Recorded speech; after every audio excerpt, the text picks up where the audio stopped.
Muito bom dia a todos. Que a paz do nosso Mestre Jesus permaneça conosco agora e sempre. Primeiro eu queria falar da alegria e da honra imerecida de estar aqui para abrir o ciclo de palestras dessa casa abençoada aos domingos de 2024. E queria pegar um gancho no que o tio Anésio falou.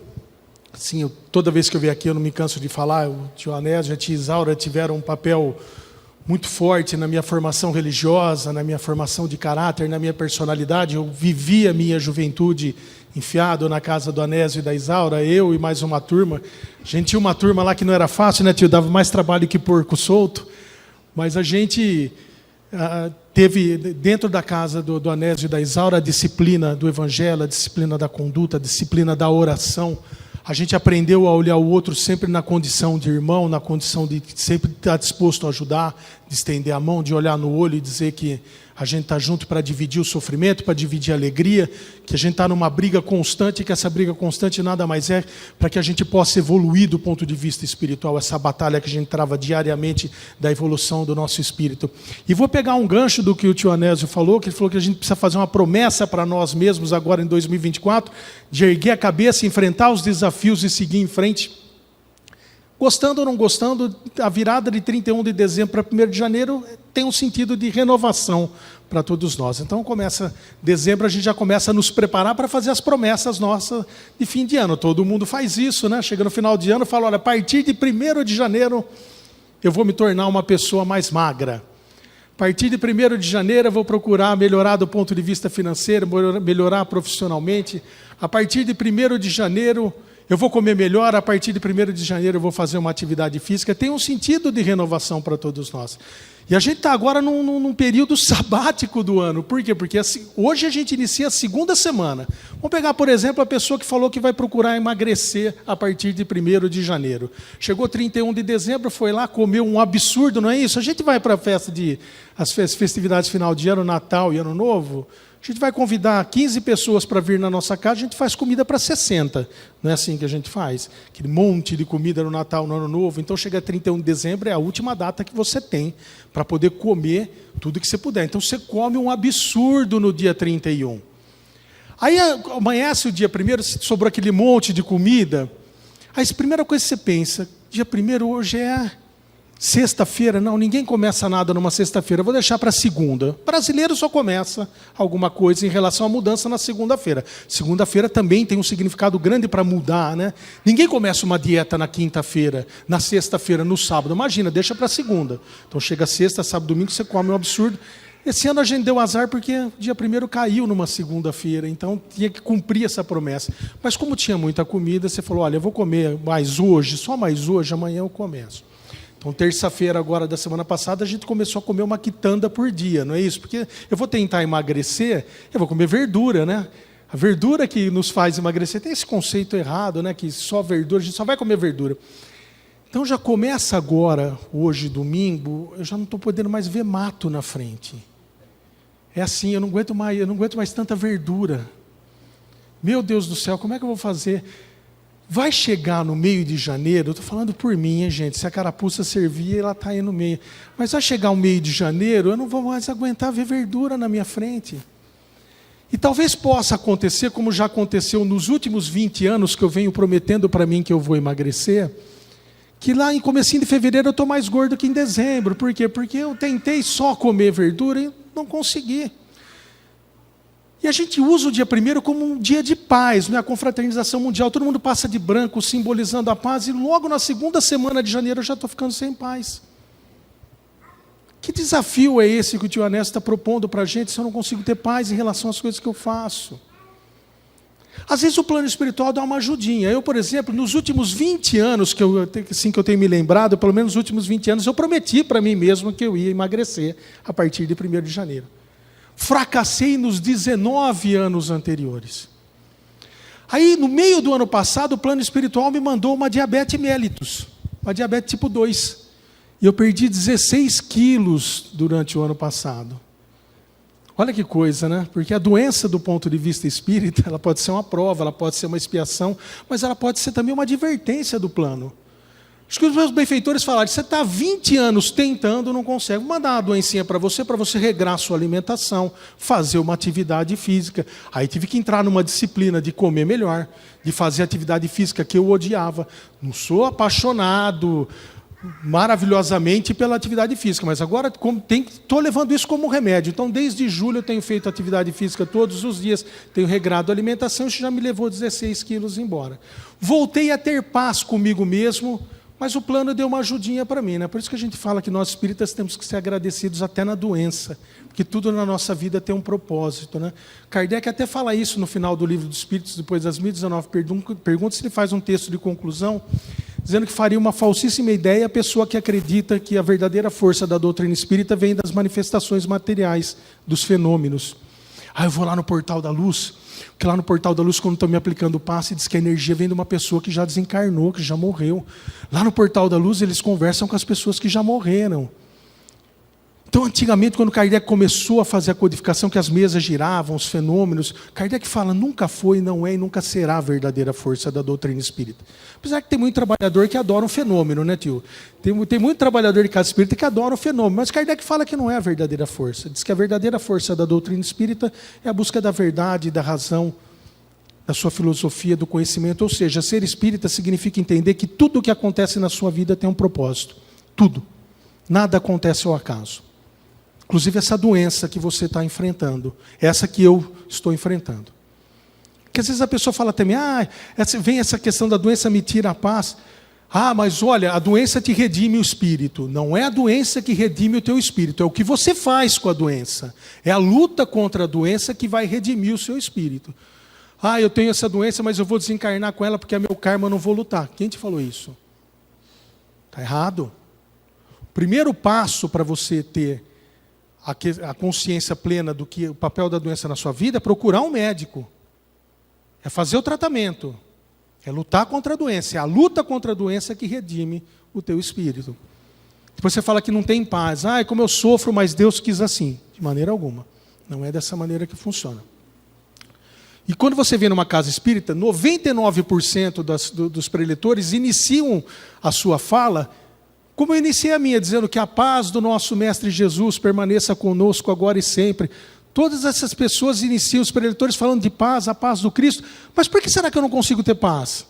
Nesse momento agora de mudança, de virada, de significado, que eu estou no começo de janeiro, estou querendo comer tudo que eu comia, estou querendo voltar a tomar minha cervejinha, falei que ia parar de beber, eu estou querendo fazer atividade física, mas eu já estou ficando com preguiça. Por que a gente não consegue ter paz?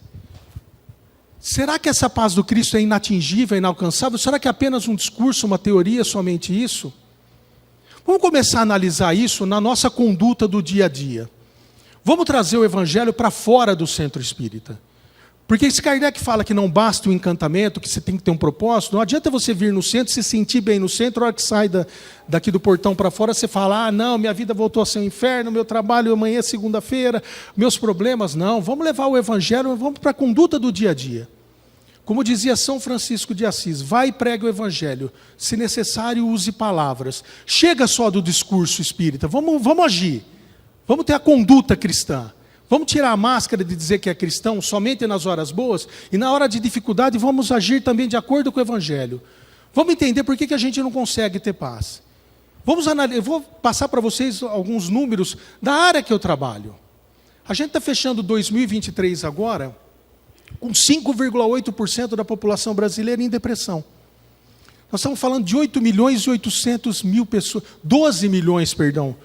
11 milhões e 800 mil brasileiros que sofrem com o processo depressivo. Pessoas que remoem o passado, que se relacionam negativamente com o presente e que projetam um futuro extremamente pessimista. Pessoas que sofrem nos 3 tempos. Nós estamos falando de quase 12 milhões de brasileiros num processo depressivo. Nós passamos o ano de 2022, isso foi publicado no Anuário de Justiça de 2023. Os dados são de 2022, porque 2023 não fechou ainda. Mas nós tivemos 16.262 casos de suicídio no Brasil. 44 pessoas por dia no nosso país dão fim à própria vida. Um erro que, sob o ponto de vista religioso, é de graves proporções para qualquer religião. pessoas que estavam num sofrimento absurdo e que, infelizmente, deram cabo da própria vida. A gente fechou agora 2023 com 7,5% da população brasileira desempregada. Nessa estatística estão contando pessoas acima de 14 anos, que a partir de 14 anos já pode procurar uma colocação como menor aprendiz, e que estão procurando emprego. Nós estamos falando aí de 8 milhões e 200 mil brasileiros que não têm emprego, que não têm trabalho. E eu estou tentando procurar a paz para a minha vida, a paz do Cristo na minha vida. Então a gente precisa entender o sofrimento do outro para poder olhar para dentro e entender que é possível a gente mudar tudo isso. Porque senão eu estou sendo um cristão realmente de máscara, como o irmão do Fux fala no livro Reforma Íntima Sem Martírio. Cristão que usa máscara. Quando é conveniente, põe a máscara de cristão. Quando não é, tira. Vamos entender essa questão de ter paz, então, para a gente chegar nessa população aqui que eu passei os dados, como que a gente pode aliviar o sofrimento de tanta gente, inclusive o nosso. Você vai estudar a questão da paz de Cristo, vamos lá para o Sermão da Montanha, que é o maior pacto de esperança que o Cristo faz com a humanidade. Um discurso que Jesus Cristo profere, que ele diz que, por pior que seja a situação que eu esteja atravessando, vivenciando no momento, algo de muito melhor nos espera lá na frente. Um grande pacto de esperança. Ele está narrado lá no Evangelho de Mateus, do capítulo 5 ao capítulo 7, e também no Evangelho de Lucas, no capítulo 6. Só que no de Mateus é muito mais detalhado. E olha como Mateus abre a perícope do Sermão da Montanha. Assim diz o evangelista Mateus. E vendo as turbas, ou seja, vendo a multidão, ele sobe ao monte, assenta-se, ou seja, toma a postura de pregar, e aproximando dele os seus discípulos, ele abria a boca e os ensinava, dizendo... Olha que coisa interessante. Mateus fala que Jesus abria a boca para ensinar. Mas será que foi um pleonasmo de Mateus? Porque todo mundo, para falar, precisa abrir a boca, a menos que seja ventríloco. E Mateus fala, Jesus abrindo a boca os ensinava. Por que Mateus diz isso? Porque Jesus dizia que a boca fala do que está cheio o nosso coração. Jesus, quando profere o Sermão da Montanha, o faz com o coração na boca. Quando ele vai levar a mensagem de paz e de esperança para toda a humanidade, ele coloca o coração à frente. E aí ele começa o Sermão da Montanha com 9 bem-aventuranças, 7 elencando virtudes e 2 que elencam perseguições. Das 7 que elencam virtudes, 2 são relacionadas diretamente com a questão da paz. Na terceira bem-aventurança, Jesus diz, bem-aventurados os pacíficos, porque herdarão a terra. E na 7ª bem-aventurança de virtude, ele diz, bem-aventurados os pacificadores, porque serão chamados filhos de Deus. Nós temos 2 bem-aventuranças semelhantes, porém diferentes. Bem-aventurados os pacíficos e bem-aventurados os pacificadores. Ou seja, nós temos pessoas pacíficas e pessoas pacificadores. A gente precisa entender essa distinção. Pacífico é aquele que não retribui o mal, aquele que conta até 10, que não se vinga. E Jesus diz, feliz, bem-aventurado o pacífico, porque herdará a terra.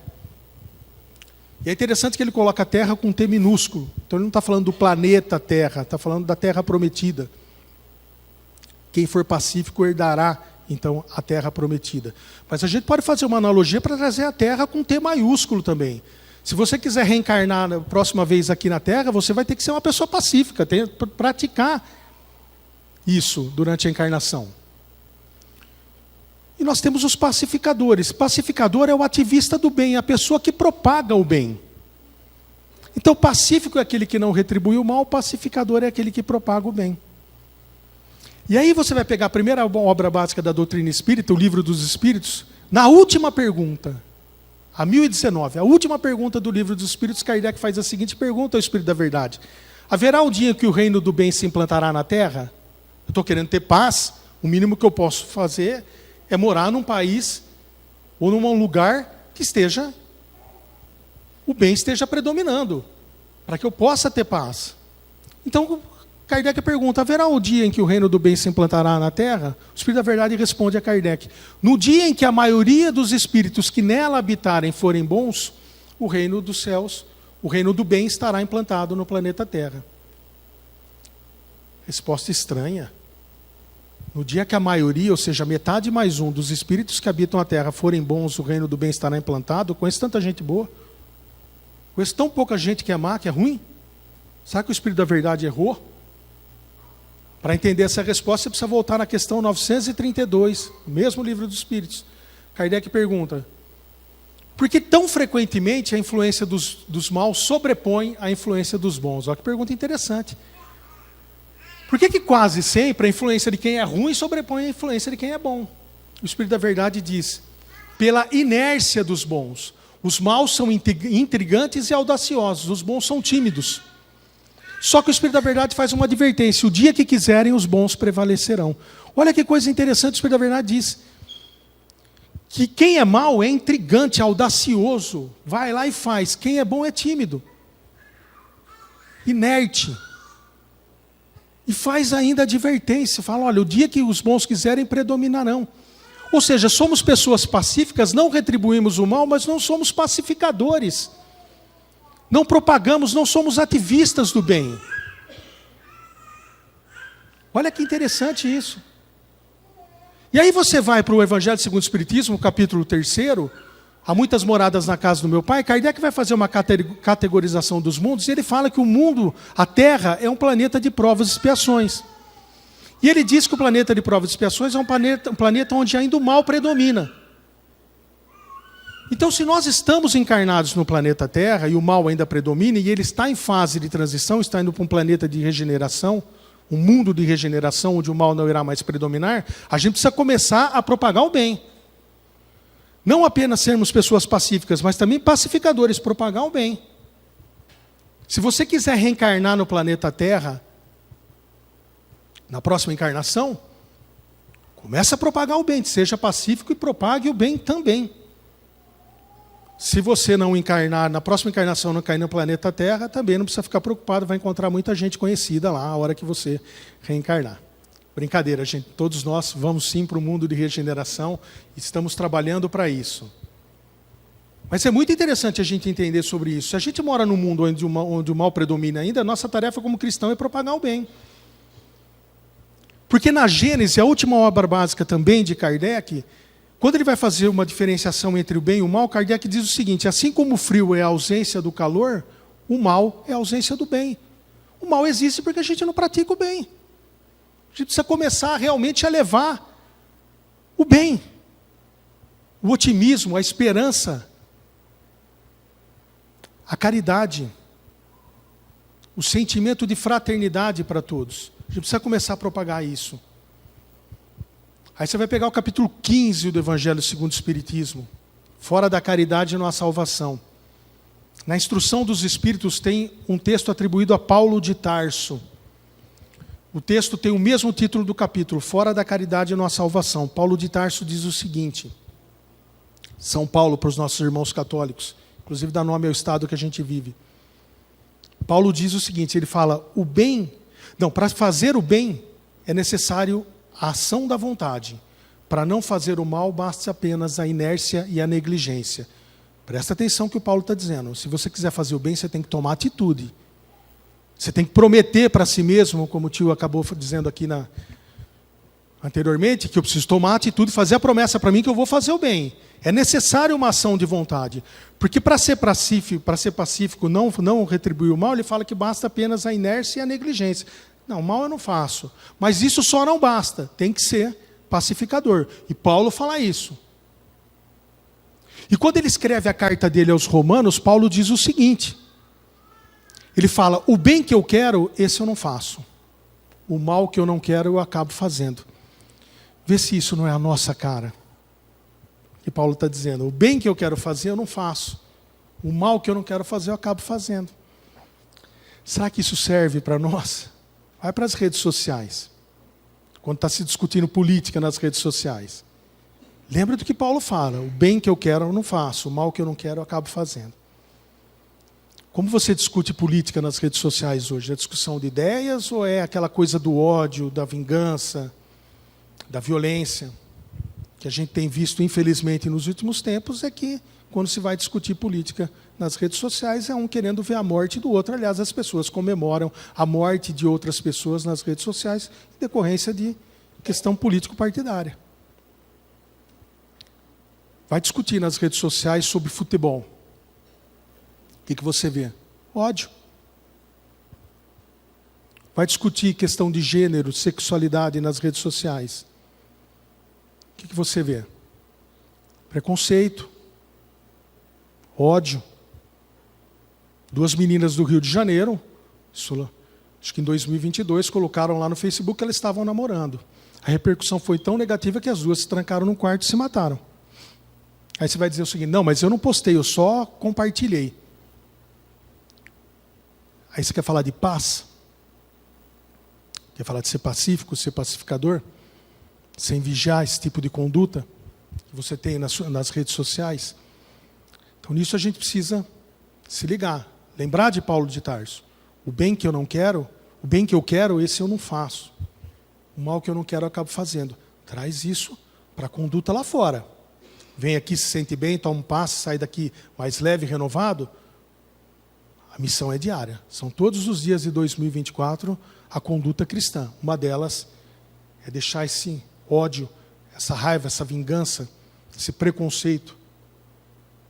Porque quando eu não tenho conhecimento de algo e não tenho vivência de algo, a coisa mais fácil do mundo é eu formar dentro de mim um preconceito. Por quê? Porque eu não tenho conhecimento sobre o assunto que eu estou querendo emitir uma opinião.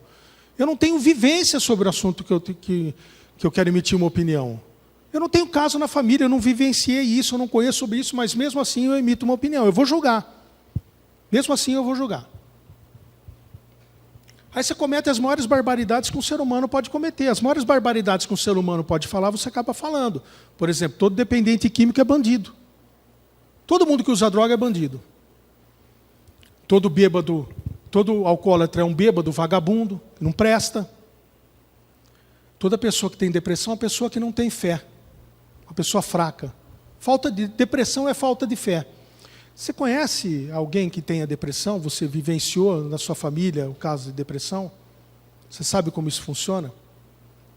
Você sabe quais foram os motivos que levaram esse pai de família a cair no alcoolismo? Porque talvez esses 8.800.000 brasileiros que estão sem emprego, que a gente fechou 2023 aqui, a grande maioria deles às vezes vai cair no álcool. Que ele não aguenta mais ver o sofrimento da família. Aliás, se nós trabalhássemos num trabalho assistencial, um trabalho realmente de atendimento à população carente, uma hora você vai perceber que às vezes você vai chegar numa casa de família para atender, que está numa situação de miserabilidade grande mesmo, intensa. Qualquer palavra do evangelho que você fale para aquela família, naquele momento não vai funcionar. Naquele momento que aquele pai de família precisa de um prato de comida na mesa do filho. O que ele precisa é ver o filho comendo. Porque ele sai para procurar trabalho de manhã, volta à noite sem conseguir nada, aquele cara que as portas das oportunidades da vida estão sempre fechadas para ele, uma hora ele não vai aguentar tanto sofrimento, ele vai cair no álcool. E a gente vai julgar, a gente vai falar que ele é um bêbado vagabundo. E eu estou falando de paz. Então a gente precisa ter muito isso. Você vai pegar no Evangelho de João, no Evangelho de João Jesus disse: eu vos deixo a paz, eu vos dou a minha paz, mas não vou lá dou como o mundo a dá.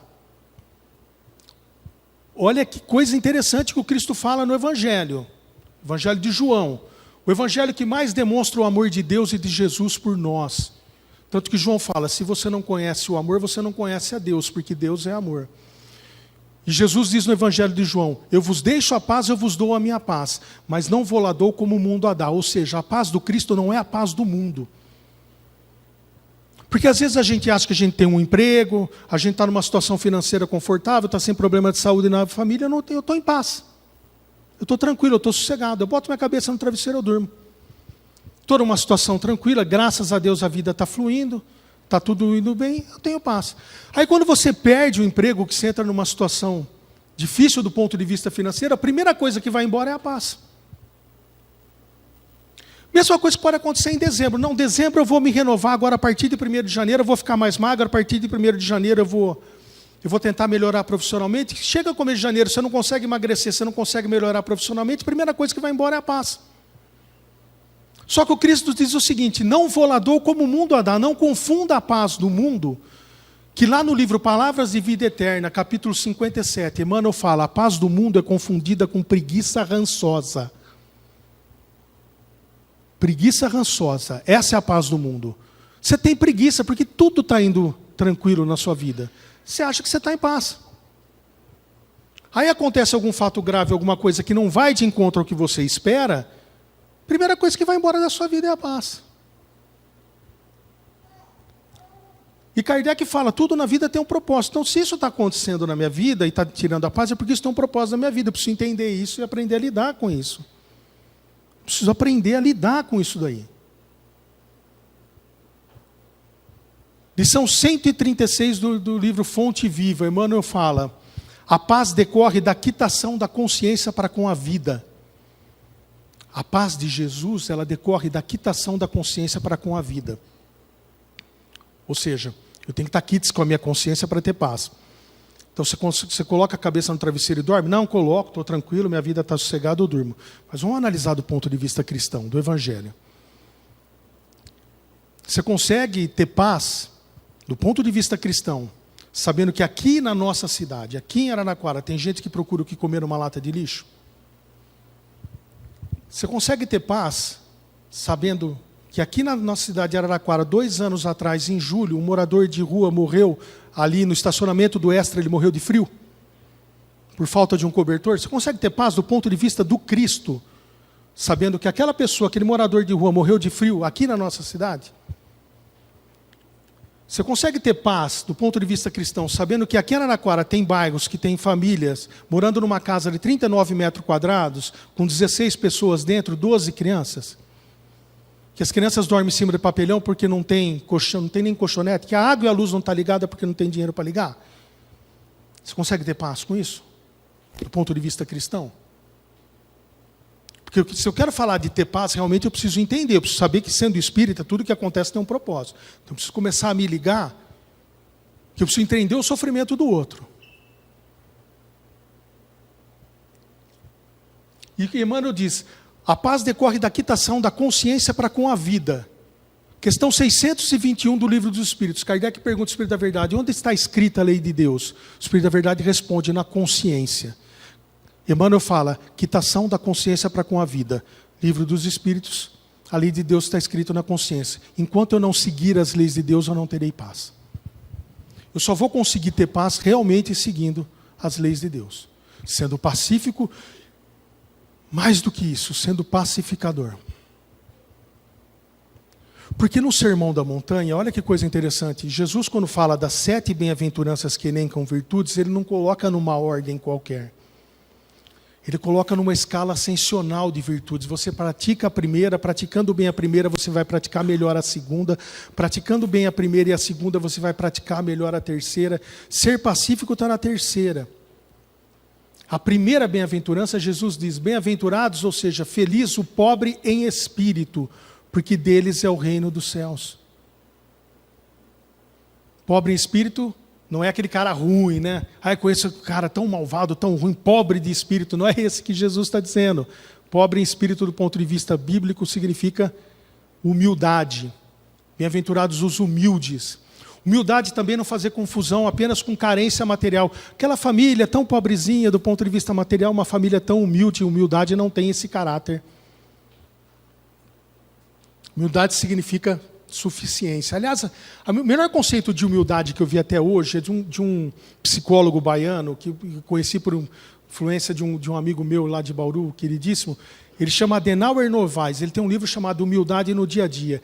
Ele diz que humildade é a condição do espírito, a qualidade do espírito de se colocar na condição íntima, de enxergar o seu irmão, o seu semelhante como irmão, não se colocando nunca acima dele. Olha que coisa interessante, a qualidade que confere ao espírito a condição íntima de enxergar o seu semelhante como irmão, não se colocando em condição de superioridade a ele. Eu posso ser chefe da pessoa no trabalho. Eu posso ser pai, mas eu nunca tenho que, do ponto de vista espiritual, me sentir maior do que ele, de maneira alguma. Humildade é entender isso, entender que se eu sou chefe dele, eu tenho que ter a humildade de entender que aquela pessoa precisa do trabalho. E que se eu corrigi-la, será de uma maneira justa, para o progresso dele profissionalmente. O fato de eu ser pai de um filho não significa que eu tenha que castigá-lo pelo simples fato de eu ser pai, de maneira alguma. É sempre o caráter orientativo, educacional. Essa condição do ser humano se sentir superior ao outro leva às maiores barbaridades. A gente está vendo isso no mundo hoje. Quando a gente fala de uma guerra entre judeus e árabes, a gente está falando de um povo da mesma descendência, todos vêm de Abrão, está na Bíblia. E a gente não consegue ter esse conceito tão primoroso, valoroso de humildade. A humildade do Cristo. No livro Boa Nova, capítulo 30, o último capítulo do livro Boa Nova, Humberto de Campos, psicografia do nosso querido, amado e abençoado Chico Xavier. No último capítulo, Humberto de Campos faz uma referência maravilhosa a Maria, mãe de Jesus. Diz que no final da vida, Maria estava atendendo as pessoas, conversando com as pessoas, já velhinha no final da vida dela. Então, ela sendo cuidada por João, o evangelista também, diz que as pessoas passavam, pediam um conselho para ela, pediam uma orientação para ela, e ela sempre levando alento, sempre levando conforto, sempre levando carinho às pessoas. E um pedinte chega até Maria, inclusive uma dessas pessoas que conversam com Maria, uma pessoa que fala que está num sofrimento absurdo na encarnação, e Maria fala, isso também passa. Essa frase que a gente vê muito o Espírito usando na camiseta, isso também passa. Não adianta só usar para mostrar para as pessoas que isso também passa. Quando você estiver passando por uma situação, você tem que entender que isso também vai passar na sua vida. Tem que erguer a cabeça, tem que ter coragem para enfrentar a dificuldade. E aí um pedinte vem conversar com Maria, vem pedir... Conversar com ela, começa a conversar com o pedinte, ele com um capuz sentado, e eles conversando. E aí ela percebe na mão daquele pedinte a marca do prego. Aí ela olha a outra mão, a marca do prego. Ela olha nos pés do pedinte a marca dos pregos. Aí ela abre um pouco a túnica aqui do pedinte, ela vê a marca da lança no coração. Ela reconhece o filho, ela reconhece Jesus ali. E aí ela se emociona, ela levanta e ela tenta se ajoelhar aos pés de Jesus. E aí, o modelo e guia da humanidade, a questão 625, Kardec pergunta quem pode ser modelo e guia da humanidade, o Espírito da Verdade responde, Jesus, o governador planetário, aquele que Deus diretamente disse, esse é meu filho com quem eu me comprazo, aquele modelo de fé, de amor, de esperança, um Espírito de altíssima envergadura, ele não deixa Maria se ajoelhar. O governador planetário, ele levanta a mãe, abraça, se ajoelha no pé dela e diz, mãe, eu vim te buscar. Vou te levá-la para o reino dos céus. É essa humildade que a gente está falando. Então, se é a primeira bem-aventurança, você não consegue trabalhar para o Cristo se você não tiver humildade. Então, essa condição de se olhar na condição de irmão, sem estar superior a ele, é o primeiro ponto que a gente precisa para ter paz. Enxergar o nosso irmão como uma pessoa que está no mesmo barco, que luta, que acerta e que erra. Até aqueles que cometem uma extrema barbaridade, você tem que entender que é um processo de evolução do espírito. Que ele também é nosso irmão, tem que ter essa humildade. A humildade que teve Pedro e João, subindo a escadaria do templo, um mendigo, um paralítico, pede esmola a Pedro.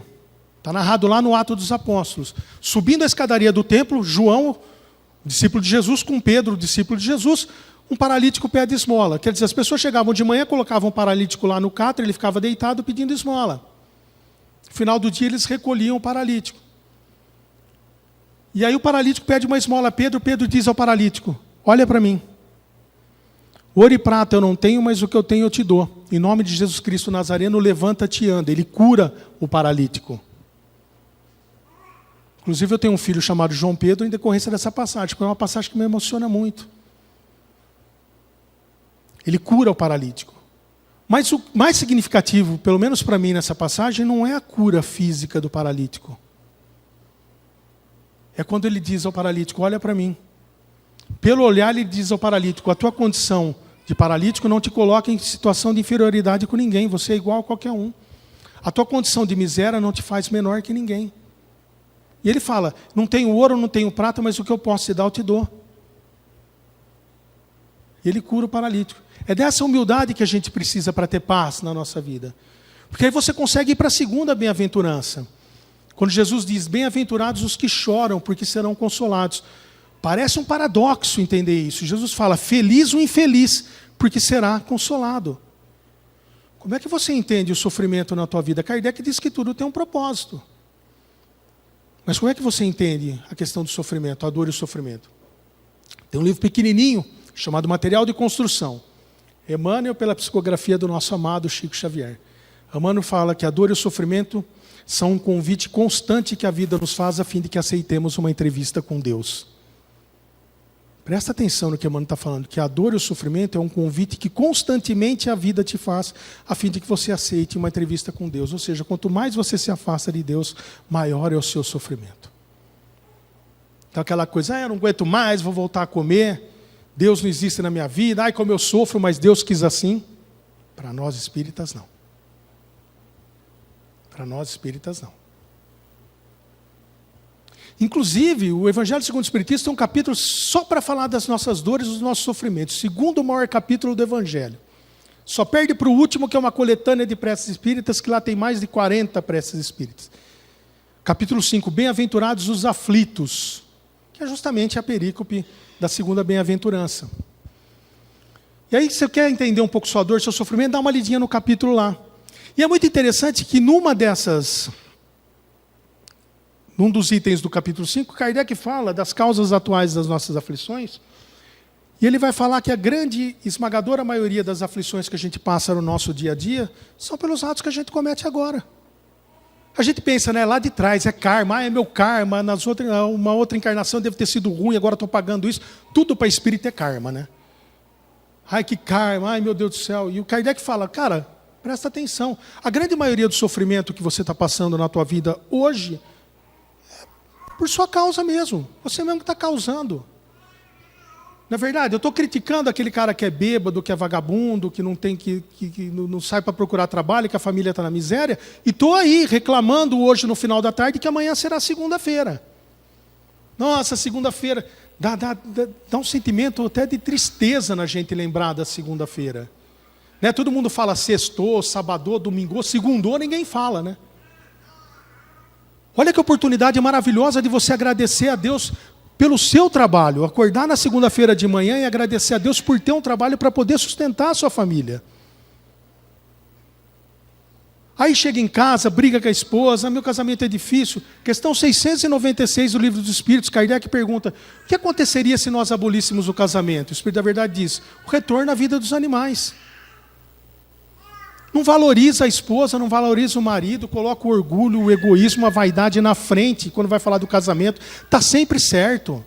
Quanto tempo faz que não olha para a esposa e diz, olha, eu te amo, desculpa não te falar isso todos os dias?